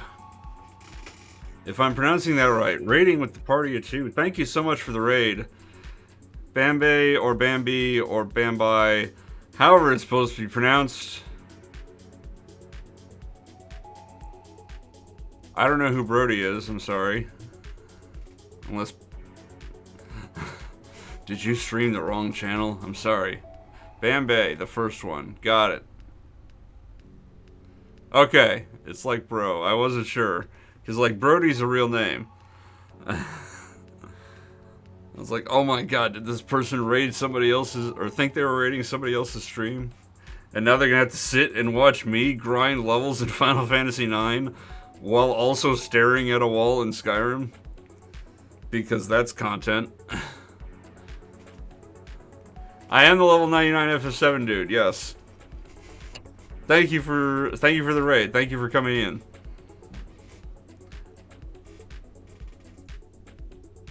We just hit 93 in Sneak in Skyrim, which means we're close to getting that 4th mastery, or 4th legendary cycle. I don't know what it's properly called.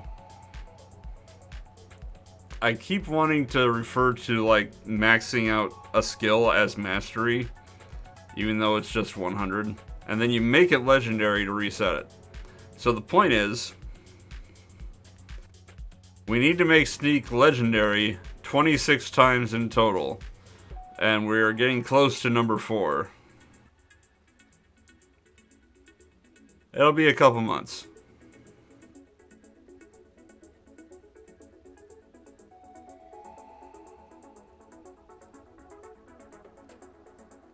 Or if I somehow figured out how to do this without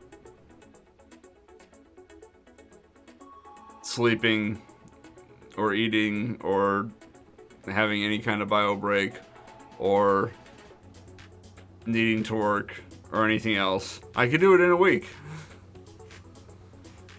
Although, frankly, it's just auto-run.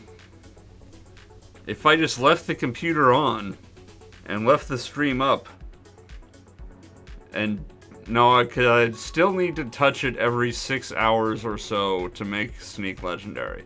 So I can't completely ignore it.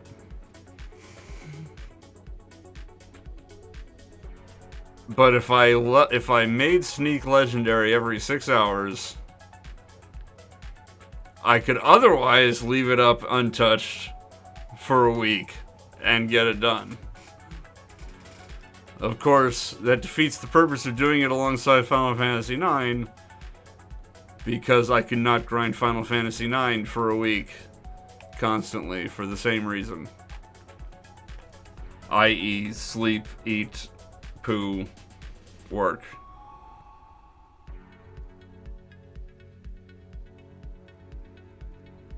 It's all bad, is the point. Anyway, how are you? How was your night going?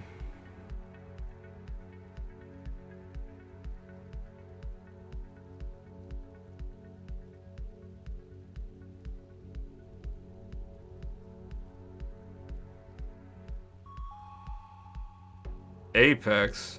I have not played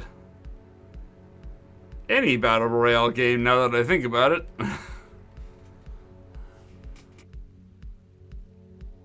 Then again, I haven't played a competitive shooter since... No, I guess I did play Destiny 2 for a little while before I got utterly bored of it.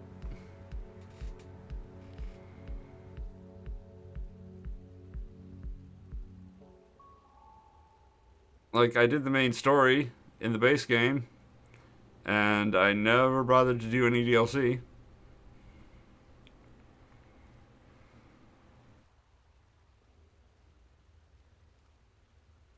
See, I played Counter-Strike back when it was just called Counter-Strike. Not Counter-Strike Source, just Counter-Strike.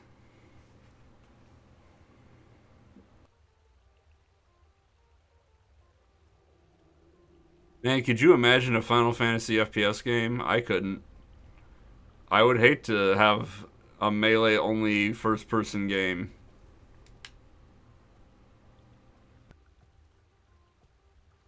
Although I hear Kingdom Come Deliverance isn't too bad in that regard.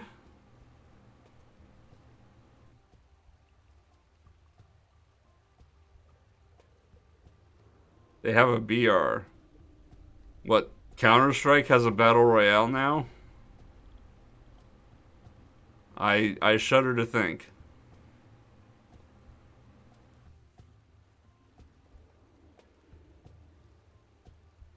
Oh, Final Fantasy has a Battle Royale. Well, how do they even have it? If it's terrorists versus counter-terrorists. Did they just abandon that conceit and just have it a free-for-all?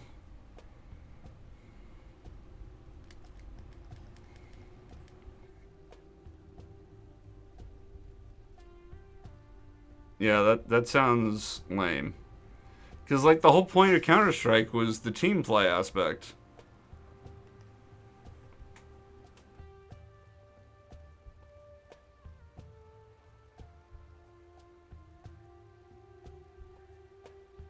I think I remember playing the beta of 1.6. It might have been the beta of 1.5, but it was way back in the day.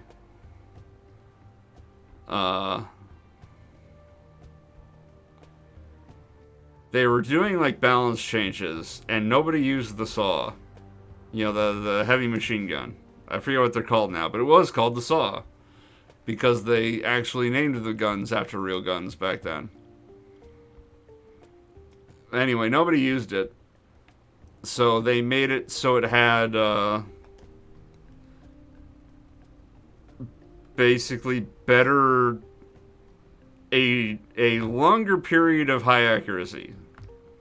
So instead of your first shot going where you pointed it and the rest of the shots going completely wild, like your first 2 or 3 shots went where you pointed it, and then the rest of the shots went completely wild. But it turns out that your first 2 or 3 shots on a high-powered machine gun going into somebody's head just kills them. and it became like this headshot god weapon in this beta.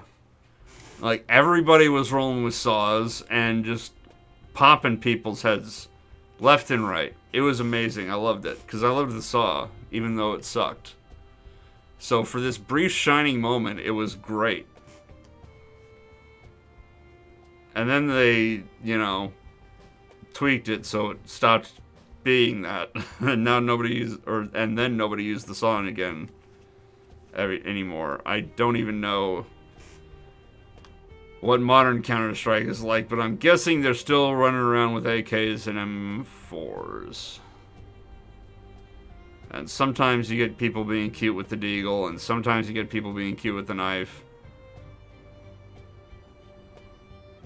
And of course you get the snipers, and nobody uses the saw. That's my guess.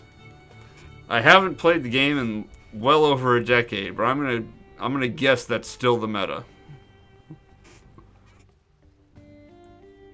I've not played Valorant. I've not played any... Because Valorant's another Battle Royale, isn't it?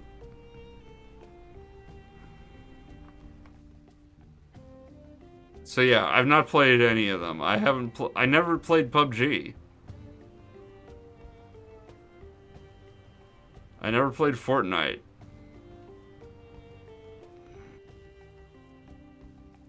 Oh, Valorant's like CSGO. Okay.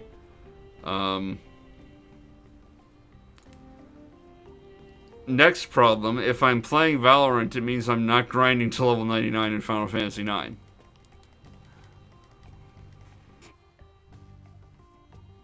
Like, I barely took an hour off on stream so that I could do a challenge run in Vampire Survivors. And now I'm like, that's got some good views. When can I fit in more time to do another Vampire Survivors challenge run around Final Fantasy IX?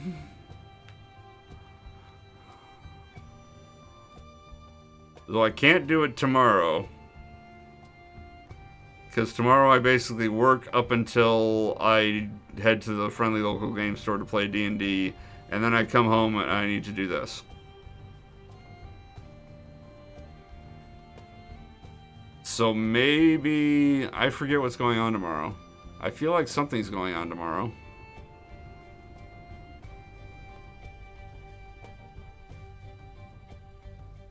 But maybe tomorrow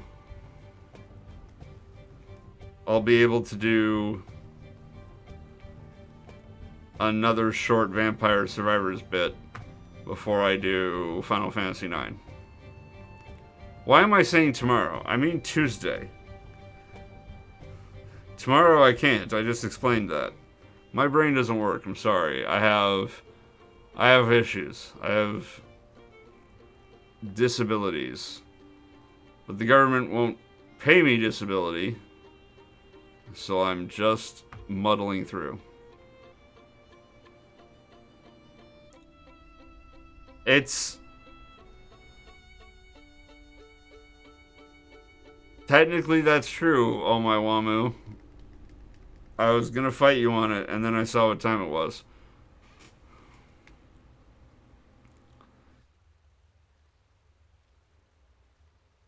Monday evening, how about that? Monday evening, I will only have time to stream this. I am hopeful that sometime Tuesday in the afternoon, I will have time to do more Vampire Survivor shenanigan before Final Fantasy IX stream. Though that is another situation where I'm kind of... Like, I had wanted... I streamed the Vampire Survivors Challenge run, and I had wanted to also record it with different software that would only capture the game, so that I could make a more scripted style video, or a more like post-production-y kind of video to put on YouTube. Unfortunately, that recording did not work. So I ended up just putting an edited version of the VOD on YouTube, so it's just the successful run.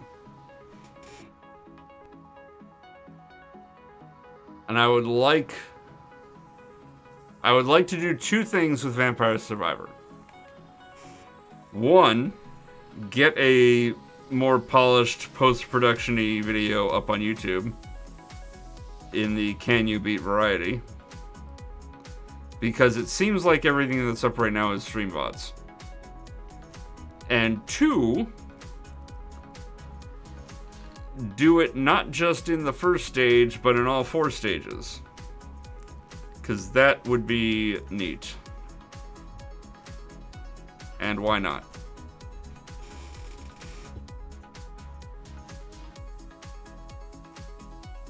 But these are hopes that I have to put around a video that I'm going to be working on for the Patreon as a Patreon exclusive.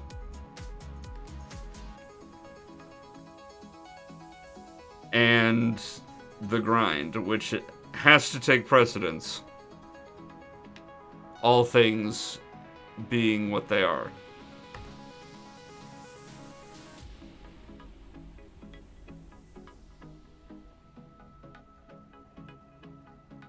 I don't think I'm going to hit the mastery tonight. Once you get to like 70 in a skill, it feels like it slows way down. Which I don't think is the case. I think the formula is pretty linear. I don't have a full grasp on it. Especially at this hour, where I was literally sitting there with my eyes closed and didn't see that the battle was over.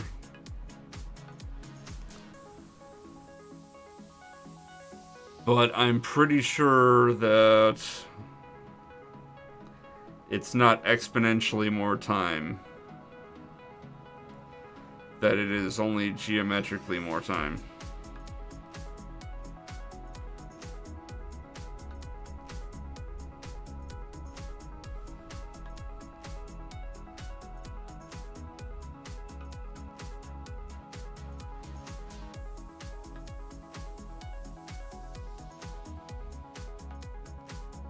All of this to say, I don't even know what sneak level I'm at now. But it's certainly less than 95. And also 95 to 100 will take a long time. Longer than I can remain coherent. One might argue, in fact, that I'm already no longer coherent because I'm just kind of talking.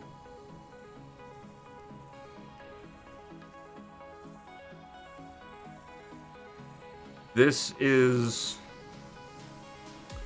a function of migraine pain, that I am cognitively impaired.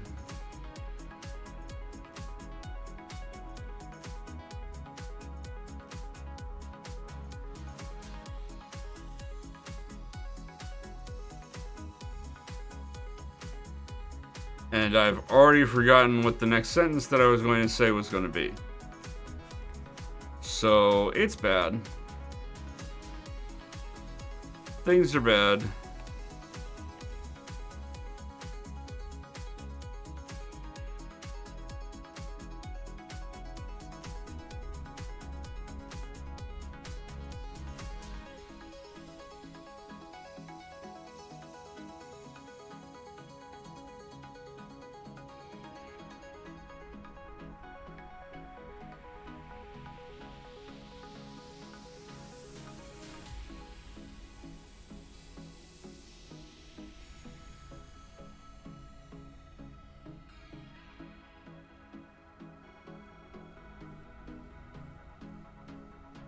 But at least I'm not that wolf.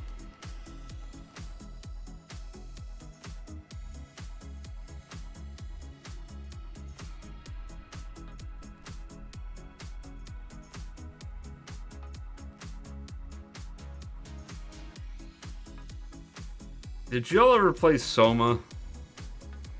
Does anybody remember Soma? Oh, my Wami wants me to hydrate. That is probably a good as hell idea. I have some delicious Coca-Cola Zero Sugar here that is mostly still cold, and it has caffeine in it. Caffeine is a stimulant.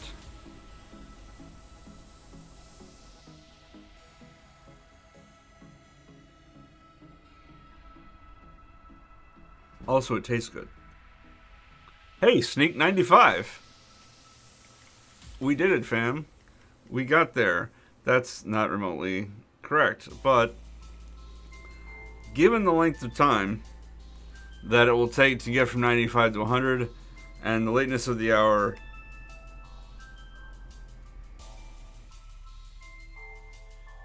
and the fact that I just got to do a fight, and I don't know where I'm at with the half fights, because I don't even remember if I had a half fight coming into this. Which is to say, walking from the save point to the screen that I spent all the time grinding on. Therefore, I don't know whether I should hit the button or not, but I'm pretty sure I've missed some, so I'm going to hit the button. There we go. Bam. You can't stop me.